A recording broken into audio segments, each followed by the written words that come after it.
تو قریش پر جو عذاب آیا ہے اللہ تعالیٰ کا وہ اپنی نوعیت میں منفرد ہے، کیونکہ حضور خود قرشی تھے، بنی اسماعیل میں سے تھے، اور آپ نے اتمام حجت کر دیا ان پر 13 برس تک 12 برس تک دعوت دے کر، تو اب گویا کہ وہ عذاب الہی کے مستحق ہو گئے تھے۔ لیکن یہ عذاب الہی جو ہے قریش پر جو آیا ہے وہ بالاقساط آیا ہے۔ اس کی قسط اول ہے کہ جو غزوہ بدر میں ان تک پہنچی، انہیں مکے سے نکالا گیا، جیسے کہ آل فرعون کو ان کے محلات سے نکالا گیا اور لا کر سمندر میں غرق کیا گیا۔ وہ مکہ دارالحرم تھا، وہ تو جگہ تھی حرم، لہذا وہاں سے انہیں نکالا گیا، اور میدان بدر میں پہلی قسط عذاب الہی کی انہیں وصول کرنی پڑی۔ ان کے 70 سردار کھیت رہے اور معجزانہ طریقے پر کھیت رہے، اس میں کوئی شک نہیں کہ جیسے عذاب الہی پہلے قوموں پر آتے تھے اسی طرح کا معاملہ یہ ہوا ہے کہ تقریباً نہتے 313 میں سے صرف 8 افراد کے پاس تلواریں تھیں، اور ادھر سے 1000 پوری طرح کی کانٹے سے لیس ہو کر آئے تھے۔ تو اللہ کی خصوصی مدد تھی کہ جس سے یہ عذاب آیا ہے اصل میں قریش کے اوپر، اور تقریباً تمام بڑے بڑے نامور سردار جو ہے وہی میدان میں کھیل رہے، 70 ان کے قیدی ہو گئے۔ ابھی زخمی کتنے ہوئے ہوں گے انہیں بھی آپ ذہن میں رکھیے۔ تو یہ عذاب کی پہلی قسط تھی جو غزوہ بدر میں آئی ہے،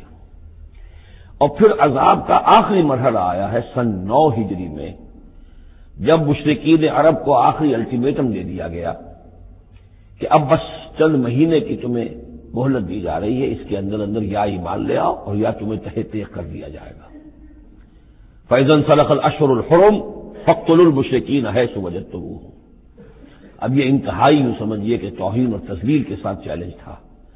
یہ دوسری بات ہے کہ وہ سب لوگ ایمان لے آئے اور یہ قتل عام کی نوبت نہیں آئی، لیکن یہ کہ یہ آخری قسط تھی۔ وہ آخری قسط جو ہے سورہ توبہ میں بیان ہوئی ہے، اور عذاب کی پہلی قسط جو ہے وہ سورہ انفال میں ہے۔ ان دونوں صورتوں کو جمع کر دیا گیا تاکہ انعام اور اعراف میں بنو اسماعیل پر یا مشرکین عرب پر اتمام حجت، اور انفال اور توبہ میں ان پر جو عذاب الہی نازل ہوا اس کی تفصیل۔ تو یہ تو ہے معنوی ربط اس گروپ کی مکی اور مدنی صورتوں کے مابین۔ باقی جو یہ سورہ انفال ہے اس کے بارے میں نوٹ کر لیجئے کہ غزوہ بدر کے فوراً بعد متصلاً بعد نازل ہوئی ہے، گویا کہ سورہ آل عمران جو ہم پڑھ چکے ہیں اس سے پہلے ہے اس کا نزول، اس کے اکثر و بیشتر حصے سے پہلے نازل ہوئی ہے۔ تو یہ زمانی ترتیب جو ہے اگر یہ ذہن میں نہ رہے تو پھر اس سے کافی خلجان پیدا ہو جاتا ہے۔ اس کا جو پس منظر ہے وہ یہ غزوہ بدر کا معاملہ سمجھنا بہت ضروری ہے۔ دیکھیے یہاں تفصیل کا موقع تو ہے نہیں، میں نے سیرت النبی علیہ صاحب الصلاۃ والسلام سے منہج انقلاب نبوی کے جو مختلف سٹیپس ہیں کہ اس میں کن کن مراحل سے ہو کر آپ نے دین کے غلبے کا جو فرض منصبی آپ کے حوالے کیا گیا تھا اس کی تکمیل فرمائی۔ تو اس میں یوں سمجھیے کہ ایک مرحلہ تھا جو مکے میں طے ہو گیا، اور اصل میں 4 مرحلے تھے: دعوت، تنظیم، تربیت اور صبر محض۔ وہاں ہاتھ اٹھانے کی اجازت نہیں تھی۔ ہم پڑھ آئے ہیں، سورہ نساء میں آ چکا ہے کہ اس وقت حکم تھا کفو ایدیکم کو اپنے ہاتھ بندھے رکھو، تمہارے چاہے ٹکڑے اڑا دیے جائے، تمہیں زندہ جلا دیا جائے، تم کوئی انتقامی کارروائی تو دور کی رہی، مدافعانہ کارروائی بھی نہیں کرو گے۔ No raising of hands even in self defence. یہ 4 مراحل تھے جو چلتے رہے کہاں آ کے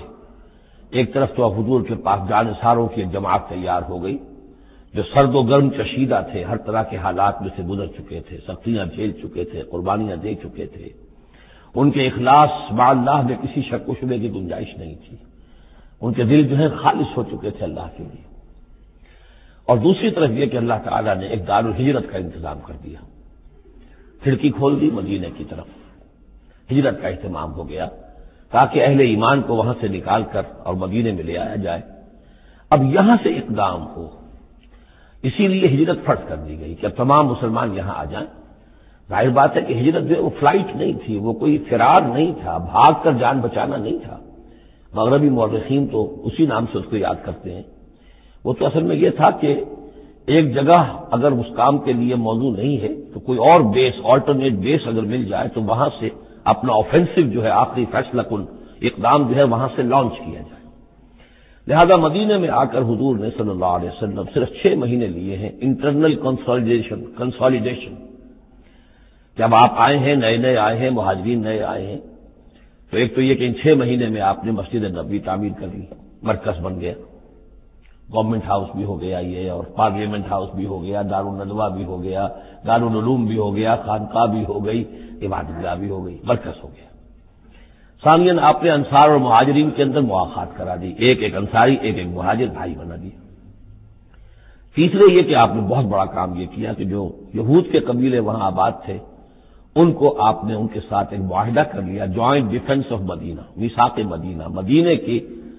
ایک مدافعت جو ہوگی وہ مشترک ہوگی۔ کوئی بھی حملہ آور آئے گا باہر سے تو مل کر مسلمان اور یہودی اس معاملے میں ایک ملت ہوں گے اور دفاع کریں گے مدینے کا۔ بس 6 مہینے آپ نے اس کام میں لیے، 7ویں مہینے سے پھر آپ نے کچھ چھوٹے چھوٹے دستے بھیجنے شروع کر دیے، چھاپا مار دستے سمجھ لیجئے، کہ جس سے وہ جو کیروان روٹس تھے، قریش کی لائف لائن یہی تھی، ان کا تجارتی سلسلہ تھا، شام کی طرف قافلے جو جاتے تھے وہ بدر سے ہو کر گزرتے تھے، بدر کے قریب سے، اور بدر جو ہے مدینے سے قریب تر تھا، مکے سے فاصلہ زیادہ ہے، اور جو قافلے جاتے تھے یمن کو وہ طائف سے ہو کر گزرتے تھے۔ تو آپ نے ان راستوں کے اوپر چھاپا مار دستے بھیجنے شروع کر دیے۔ جدید اصطلاح میں اس کو یہ کہا جائے گا کہ اکنامک بلاکیج آف مکہ۔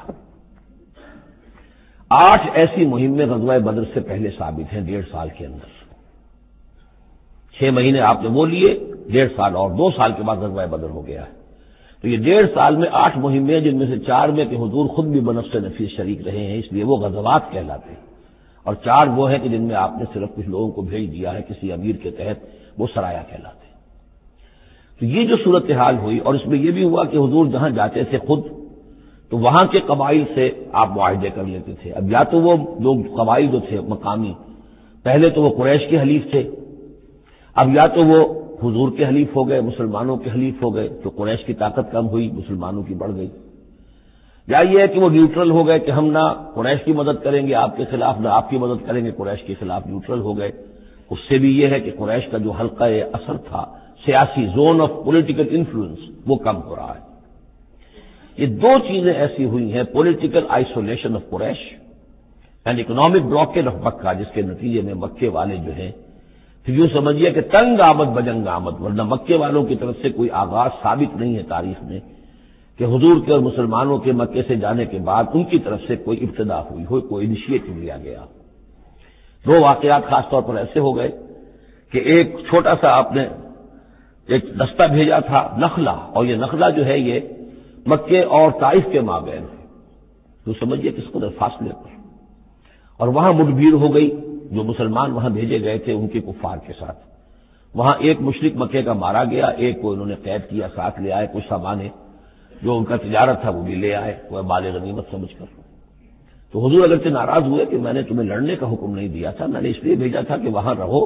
اور قریش کی نقل و حرکت سے ہمیں مطلع کرتے رہو، لیکن اب سچویشن پیدا ہو گئی، گویا کہ یہ چاہے ارادہ تھا یا نہیں تھا، ڈی فیکٹو شکل یہی ہوئی کہ اقدام ہو گیا مسلمانوں کی طرف سے، اب آغاز ہو گیا مسلمانوں کی طرف سے۔ ادھر جب ابو سفیان لے کر جا رہے تھے بہت بڑا قافلہ شام کی طرف، تو حضور نے اس کا تعاقب کیا، لیکن وہ تیزی سے نکل گئے تھے۔ لیکن جب واپس آ رہے تھے اور 50,000 دینار کا سامان تھا ان کے قافلے کے اندر، بہت لدا پدا قافلہ، انہیں یہ خطرہ ہوا کہ اب پھر محمد صلی اللہ علیہ وسلم اور ان کے ساتھی کہیں لوٹیں گے ہمیں اور ہمارے اوپر حملہ کریں گے، روکیں گے ہمارا راستہ۔ تو انہوں نے یہ کی دوہری حکمت عملی کی کہ ایک تو یہ کہ ایک سوار بھیجا آگے تیزی کے ساتھ دوڑایا کہ مکے جاؤ، کہو کہ ہمارے قافلے کو خطرہ ہے محمد سے صلی اللہ علیہ وسلم، لہذا مدد بھیجو۔ اور ادھر یہ کیا کہ وہ عام راستہ جو تھا جو بدر سے ہو کر گزرتا تھا اسے چھوڑ کر ساحل سمندر کے ساتھ ساتھ نیچے سے ہو کر وہ نکل بھی گئے۔ اب وہاں مکے میں یہ دونوں چیزیں بیک وقت پہنچ گئی، ایک طرف وہ نخلا سے لوگ روتے پیٹتے چیختے چلاتے ہمارا آدمی مار دیا محمد کے آدمیوں نے، وہ آ گئے، ادھر سے وہ آ گیا جو ابو سفیان کا بھیجا ہوا تھا ایلچی کہ دوڑو دوڑو دوڑو تمہارا قافلہ محمد لوٹنے والے ہیں اور یہ ہے اور وہ ہے۔ بس وہ وار کرائی وہاں ہوئی اور 1000 کا لشکر جو ہے وہاں پر پھر جمع کیا گیا اور 900 اونٹ فراہم کیے گئے اور 100 گھوڑوں کا ایک رسالہ تیار کیا گیا اور وہ لوگ مکے سے نکل آئے۔ یہ صورتحال ادھر ہو رہی تھی۔ ادھر یہ ہے کہ حضور صلی اللہ علیہ وسلم نے مدینے میں پہلے تو یہ فیصلہ کیا تھا کہ اب یہ قافلہ واپس آنے والا ہے تو ہم اس قافلے کا تعاقب کریں۔ ابھی جنگ وغیرہ کا آپ کو گمان نہیں تھا، ابھی مدینے ہی میں آپ نے یہ جو ہے اس ایسا ارادہ ظاہر کیا کہ جیسے پہلے بھی گئے تھے، جب قافلہ جا رہا تھا شام کی طرف تو تعاقب کیا تھا، ایسے جب آ رہا ہے تو اسے انٹرسیپٹ کریں۔ لہذا ایک تو مشاورت ہوئی ہے مدینے میں، آیا چلنا چاہیے یا نہیں چلنا چاہیے، وہ میں بعد میں عرض کروں گا جب ہم آیتیں پڑھیں گے۔ پھر جب کچھ لوگ نکل آئے اور یہ نہیں سمجھا گیا تھا کہ کوئی جنگ ہونی ہے، کوئی بڑا لشکر آ رہا ہے، اس وقت تک اطلاع نہیں تھی، اسی لیے بس جو جس کے ہاتھ